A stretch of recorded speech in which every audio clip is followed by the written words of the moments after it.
Oggi nelle scuole venete studenti in classe per i corsi di recupero, il primo vero test anti-Covid nelle aule, banchi monoposto e distanziati, misurazione della temperatura ma non dappertutto, aperti anche i primi asili nido e materne.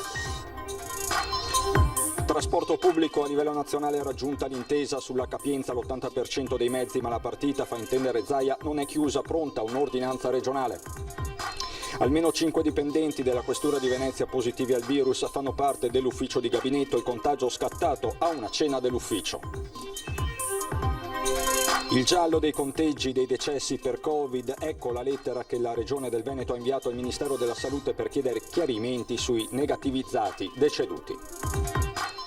Veneto flagellato dal maltempo, oggi il sopralluogo dei tecnici della Protezione Civile Nazionale nei comuni più colpiti a partire da Arzignano. Era annidato in un rubinetto dell'acqua nella terapia intensiva neonatale il batterio che avrebbe causato la morte di 4 bambini in ospedale a Verona, la relazione della Commissione regionale. Partono da Venezia per dimostrare che la terra è piatta e rischiano di naufragare al largo della Sicilia, l'incredibile vicenda di una coppia. Domani sera al via la mostra del cinema, prima kermesse internazionale post-coronavirus. La scelta del presidente della Biennale Ciculto: non salirà sul palco per lasciare spazio ai direttori degli altri festival europei saltati per Covid.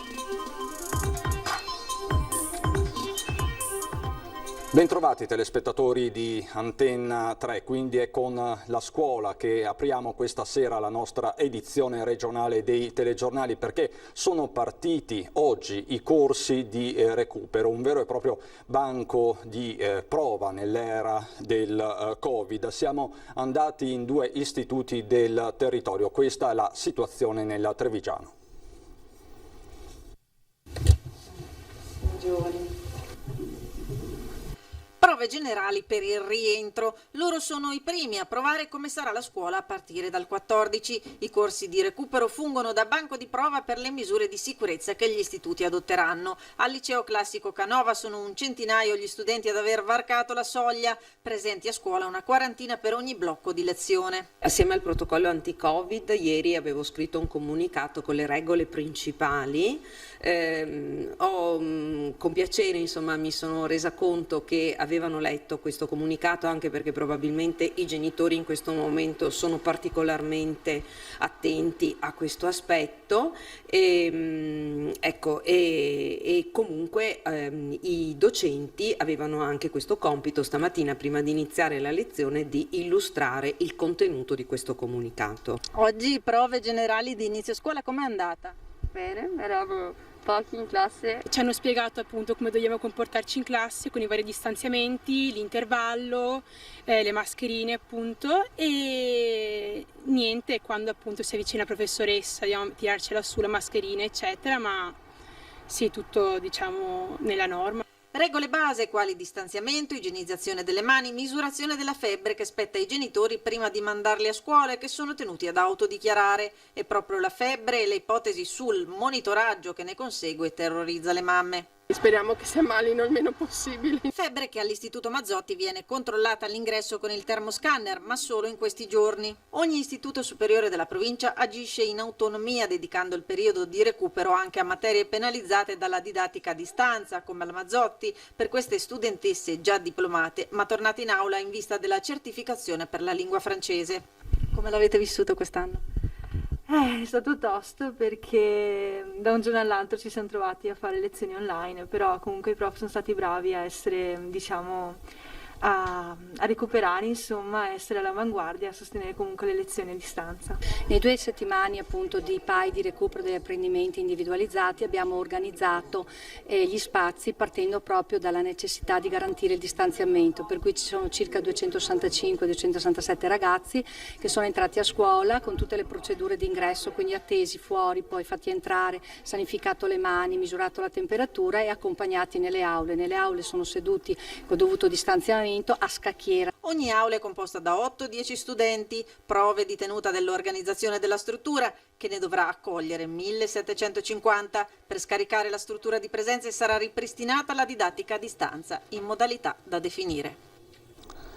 Così quindi cambia la scuola nell'epoca del Covid e vi chiediamo, avete ancora paura del coronavirus? Questa la domanda secca che vi poniamo questa sera, il cui esito sarà reso noto come sempre nel corso di Ring, la trasmissione di prima serata con Ferdinando Avarino. Se sì, avete ancora paura del coronavirus, il numero è quello verde 0422 1626 691, se no non avete paura, non avete più paura del coronavirus, 0422 162 6690. La chiamata è totalmente gratuita e se sentite occupato non preoccupatevi, perché il sistema comunque registra la vostra chiamata. Gli esiti questa sera, ve lo ricordo, a Ring con Ferdinando Avarino.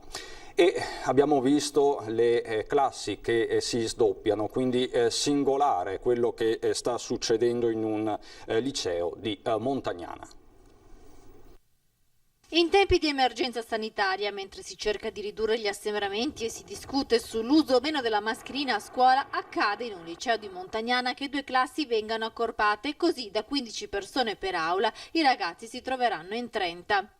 A noi non è arrivata nessuna comunicazione ufficiale, abbiamo solo avuto queste conferme da alcuni insegnanti che ci hanno confermato che nonostante la situazione Covid la classe sarebbe stata unificata in 30 allievi, 29 dell'anno scorso più uno che si è aggiunto. I genitori degli alunni della seconda liceo dell'Istituto Superiore Jacopo da Montagnana hanno scoperto tutto casualmente attraverso un post Facebook. A giugno avevano saputo che ci sarebbero state 2 classi, qualche giorno fa l'amara scoperta, e così si sono riuniti in un comitato e hanno scritto una lettera mandata a tutti, dal provveditore agli studi, alla regione, passando per comune e provincia. È che se si verificasse un caso Covid su questi 30 alunni, prima nella situazione di prima sarebbero stati messi in quarantena 15 alunni con i relativi genitori. Adesso tutti i numeri saranno raddoppiati, quindi un caso Covid comporterà la quarantena di 30 allievi e 60 genitori. I ragazzi, se le cose dovessero rimanere tali, sarebbero costretti a fare lezione nell'aula magna, che ha grossi problemi di riscaldamento e acustica. I genitori, dopo 1000 telefonate, hanno ricevuto solo informazioni, tra le altre cose non ufficiali. Ecco le motivazioni dell'accorpamento delle 2 classi. Oggi non abbiamo nessuna motivazione ufficiale.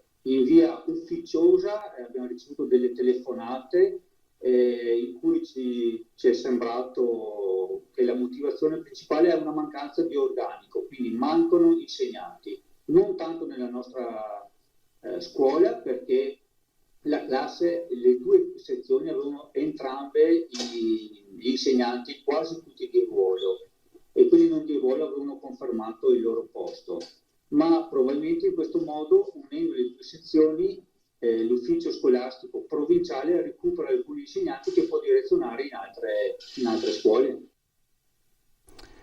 Eppure questa storia che arriva da Padova, dal padovano, sembra la classica eccezione che conferma la regola. Questa invece è la situazione in un asilo nido di Bassano. C'è anche l'inserimento con i genitori come se nulla fosse cambiato, eppure copriscarpe, rilevazioni della temperatura, mascherina indicano che il mondo non è più lo stesso, men che meno la scuola. Con la voglia di essere pronti ad accettare i piccoli al nido a Bassano, con 61 iscritti alla struttura del Chini, 51 in via Rivana, ed una visita stamane all'apertura da parte del sindaco di Bassano Elena Pavan e dell'assessore all'istruzione Mariano Scotton. Situazione perfetta, tutto fila liscio. Il rientro a scuola dei bambini è stato assolutamente positivo, nonostante da diverso tempo non frequentassero questi ambienti. Tutti quanti sono tornati molto volentieri, segnale del bisogno dei bambini di stare con gli altri bambini. Una sanificazione anti-Covid che in realtà non si discosta molto dalle normali procedure da sempre adottate, soprattutto pensando ai giocattoli e ai materassini. Pensiamo semplicemente a quanto e cosa mettono in bocca i bambini piccoli, quindi capiamo insomma che questa esigenza è un'esigenza che c'è sempre stata. Avere anche un ambiente sicuro, qualificato, dove poter lasciare per delle ore finché si è al lavoro i propri figli diventa un momento importante per una gestione di famiglia che sappiamo insomma vede il lavoro come elemento necessario. È strettamente connesso al tema della scuola e quello del trasporto pubblico locale. Ieri sera è stata raggiunta l'intesa a livello nazionale sull'80% della capienza, ma il governatore del Veneto, Zaia, non è affatto soddisfatto e fa intendere che ci sarà un'ordinanza ad hoc. Sentiamolo. C'è questo accordo sull'80%, ma diciamo che non ci soddisfa, visto e considerato che in questa fase noi chiedevamo l'applicazione della carta di circolazione, quindi la capienza della carta di circolazione, cosa che non è avvenuta.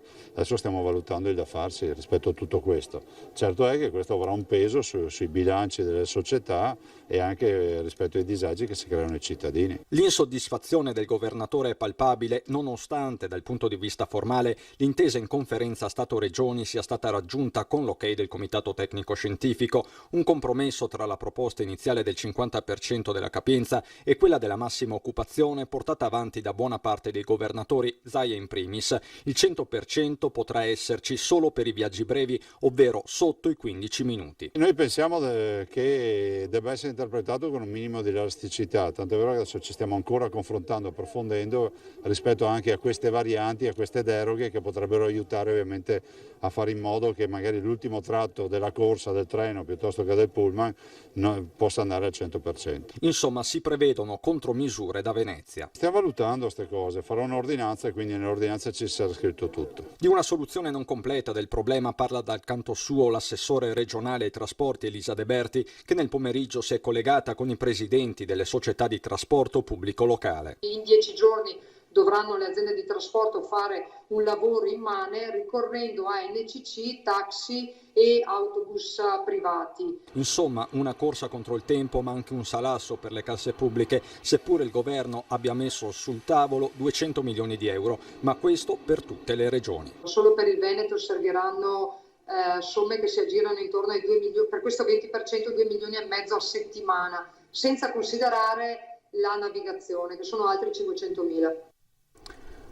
Lo abbiamo già ribattezzato il giallo dei conteggi per i decessi per Covid. Ecco quindi la lettera che la Direzione Prevenzione della Regione del Veneto ha inviato al Ministero della Salute e al Presidente dell'Istituto Superiore della Sanità Silvio Brusaferro. La questione, come vi dicevamo ieri, è quella sollevata da Antenna 3, ovvero la contabilizzazione e classificazione dei decessi Covid, in particolare quelli dei soggetti negativizzati.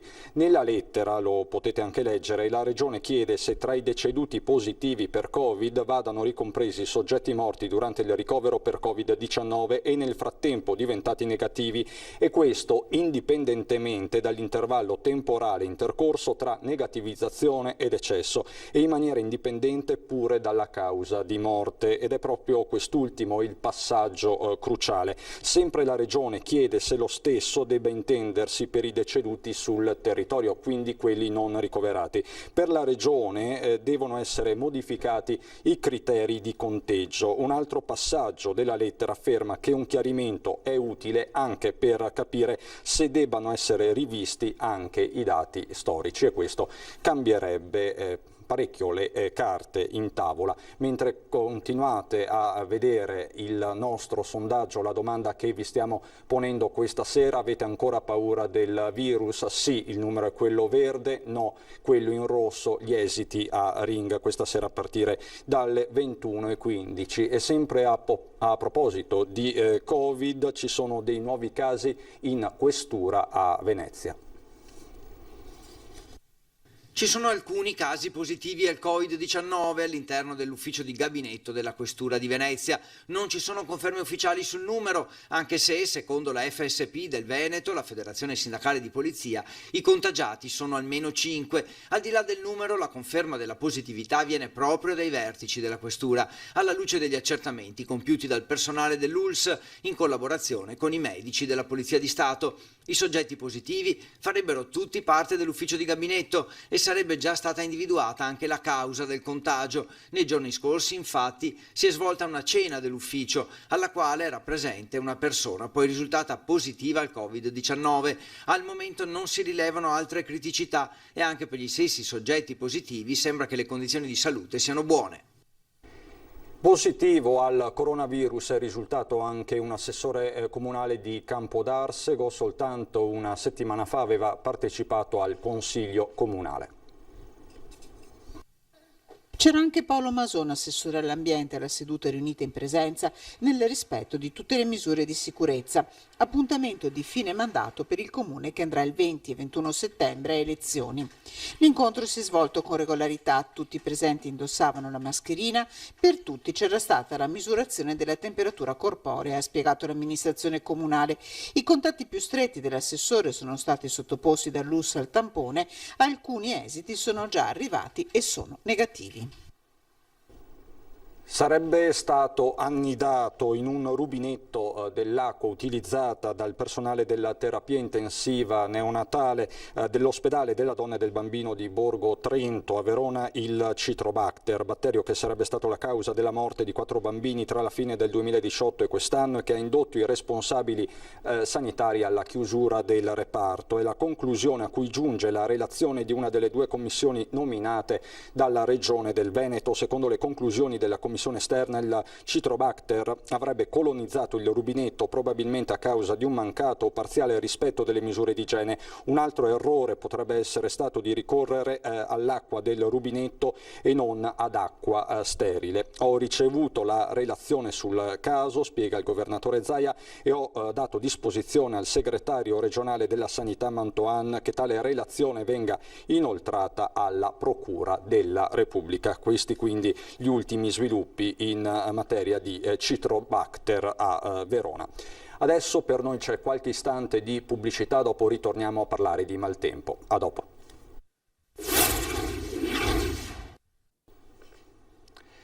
Di nuovo in studio per andare ad Arzignano nel Vicentino, dove è passata l'ondata del maltempo, ma è ancora in corso la conta dei danni.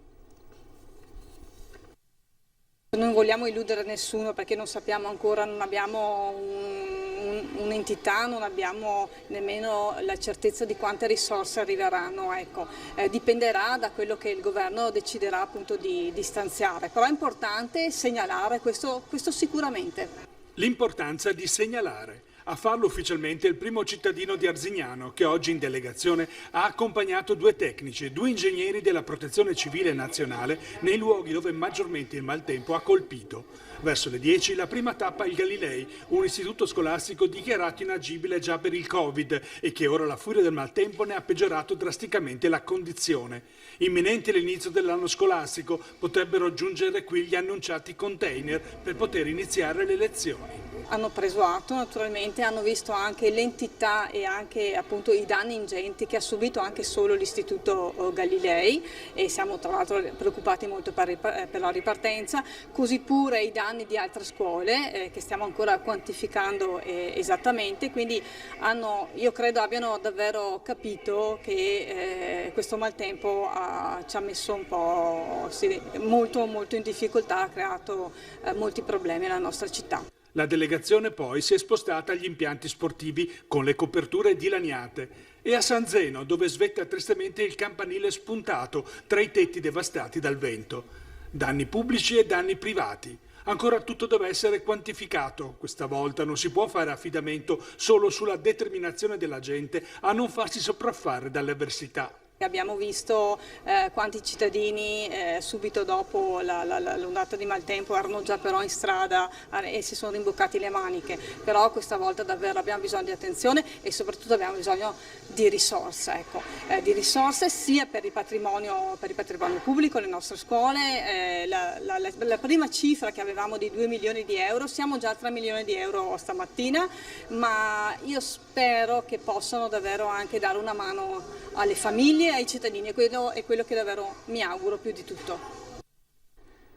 Quantificare i danni quindi è la priorità in questo momento ad Arzignano, dove c'è uno sportello del comune dedicato. Vediamo.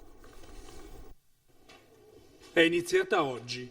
Al piano terra del municipio di Arzignano l'ufficio comunicazione danni. È un via vai di persone con i moduli predisposti. Nessun assembramento, ma è continuo il flusso di persone a presentare tra le dita il riassunto scritto di quanto subito. Storie di paura, di angosce, storie di persone. non sono solo soldi perduti, per molti qualche migliaio di euro sono veri e propri drammi. Il tetto della palestra è volato sulla mia macchina che era parcheggiata sotto casa e mi ha provocato un danno di 3.900 euro e tutta la fiancata sinistra e il lunotto termico col portellone esploso praticamente. Che mi diano una mano perché non so, io non so come pagare il danno sinceramente e io ho bisogno della macchina anche per lavorare, per tutto. Quella ho una macchina sola. Come mai è qui stamattina? Per richiedere i danni di una copertura di un tetto, dei balconi e purtroppo si sono sradicati anche gli alberi del giardino, però siamo tutti interi, meno male. Non è poco come consolazione? Sì, speriamo ci possano aiutare e altrimenti pian pianino rifaremo. Improvvisamente abbiamo visto le tegole del coperto volare in aria. Si è scoperchiato parte del tetto, rovinato varie tapparelle, per fortuna non ci sono stati feriti. Sulle case, scoperchiato i tetti, capannoni, sotto ci sono macchine agricole e danni. Ha quantificato più o meno? Siamo adesso rotto dei vetri delle macchine agricole e abbiamo scoperto tutto il tetto, tutto l'amianto in giro nei campi e un macello. Stiamo ancora lavorando, non so quando finiamo. Ci sono gli ispettori nazionali a vedere e fare un sopralluogo. Non è venuto nessuno. Diciamo che è venuto sai a San Zeno, noi abitiamo una zona un po' fuori via, lo capisco, ci sono stati tanti danni. Io non pretendevo che venisse, però purtroppo hanno messo a disposizione un ufficio che a me mi fa molto piacere. Funziona? E funziona, sì. Sono stato molto disponibili. La politica con il TAR del Veneto che ha respinto il ricorso di Ivano Spano, Indipendenza Noi Veneto, per la riammissione tra le liste per le elezioni regionali, essere fuori dagli schemi così come lo siamo noi, sottolinea Roberto Agirmo, portavoce della lista, comporta una certa dose di coraggio e sicuramente molti bastoni tra le ruote, ma siamo convinti che il nostro percorso continuerà a crescere nello spirito della gente. Adesso invece vi raccontiamo una storia che ha davvero dell'incredibile. Protagonista una coppia di terrapiattisti veneziani.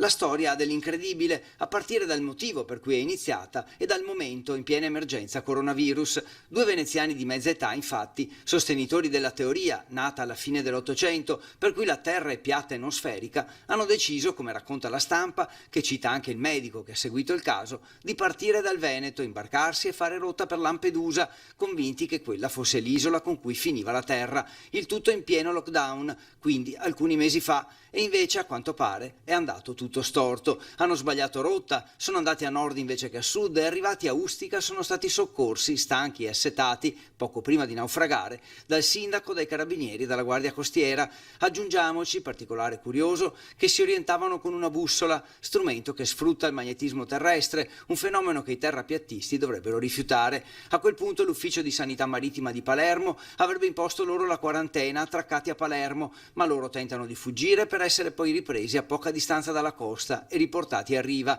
Nuova fuga a piedi che finisce nella casa di un uomo che sosteneva, ma non era vero, di essere positivo al Covid. Infine, rientro via terra nel Veneziano e barca trattenuta in Sicilia.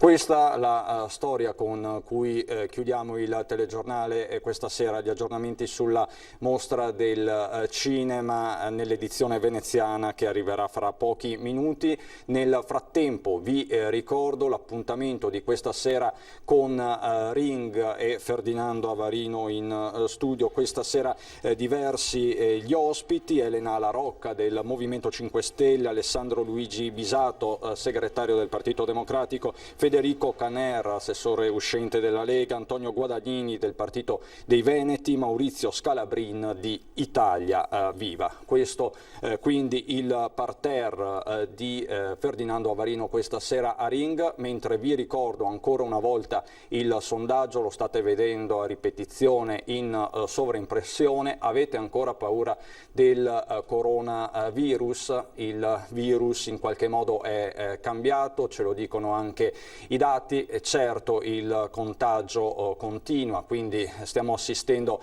a tante versioni a proposito. quindi come la pensate? Se sì siete ancora preoccupati, il numero è quello verde, se no non siete più preoccupati, non avete più paura del coronavirus, il numero è quello in rosso. La chiamata è gratuita e potete chiamare. Se sentite occupato non preoccupatevi, il nostro sistema registra tutto. È davvero tutto stasera, anche per stasera, per la nostra edizione regionale. Dopo di noi il TG di Venezia. Adesso c'è il meteo. Buon proseguimento di serata.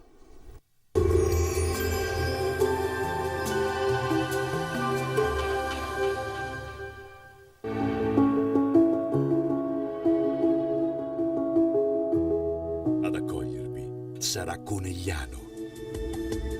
Bentrovati al meteo. Ancora qualche cenno di instabilità sul nostro territorio, ma vediamo che cosa dovremo aspettarci nella giornata di mercoledì 2 settembre. Sul Veneto condizioni decisamente variabili, cielo localmente nuvoloso alternato a momenti più soleggiati. Non mancherà nemmeno qualche precipitazione, specialmente sui rilievi alpini, ma possibile anche fin verso le pianure limitrofe.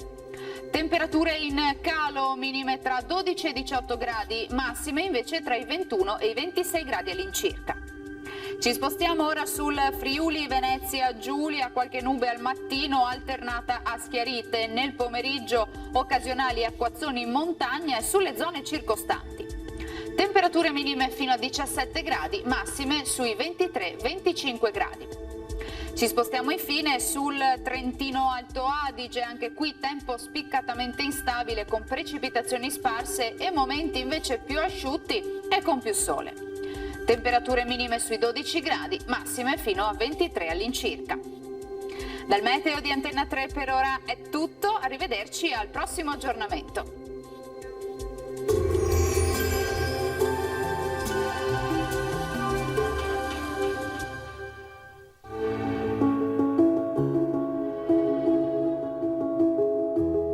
Ad accogliervi sarà Conegliano.